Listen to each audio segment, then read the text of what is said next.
Kalau period awak tak datang 2 ke 3 bulan, macam tiba-tiba vanish macam tu, tanpa notice, itu sebenarnya tanda yang kita tak boleh biarkan. Okay? Ramai wanita ingat, ia normal, especially bila hidup tengah stress atau busy. Tapi bila period hilang, lama macam ni, itu sebenarnya signal hormon awak tengah tak okey. Bila period hilang lama ni, selalunya berkaitan dengan masalah hormon lah.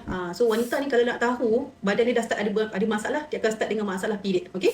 So bila tak ada period, mulalah masalah fertility, masalah berat badan jadi tak okey, masalah jerawat dan sebagainya. Dan ini berlaku pada kebanyakan mereka yang mempunyai polycystic ovarian syndrome ataupun PCOS. Okay?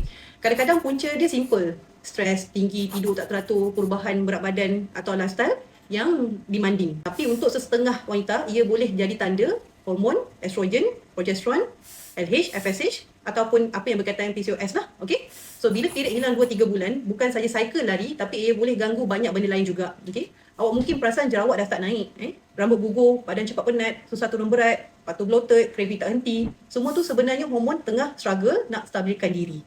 Dan kalau awak tengah cuba untuk hamil pula, okay, period hilang berbulan-bulan ni akan buat ovulation susah nak detect. Atau mungkin tak ada ovulation langsung. Sebab itu ramai wanita dengan PCOS yang tengah dalam PTC journey susah sangat nak mengandung dan agak mengelirukanlah cara untuk dapatkan ovulation punya date. So saya cadangkan untuk anda datang ke sini untuk buat hormonal test, ultrasound dan buat pemeriksaan fizikal untuk cek sebenarnya apakah punca di sebalik masalah period yang lama tak datang ni. Rawatan akan ikut keadaan daripada sumber ujian hormon awak dan juga result ultrasound awak. Jangan tunggu sampai badan bagi simptom pelik-pelik baru nak cek. Period yang hilang lama ni bukan benda yang kecil ya. Ia ada punca dan punca itu kena dirawat. Dan sepatutnya rawatan dimulakan seawal yang boleh. Maka kalau perlukan bantuan, awak boleh terus kontak kami di Poliklinik Ana, Jasim Melaka. Kami sedia membantu.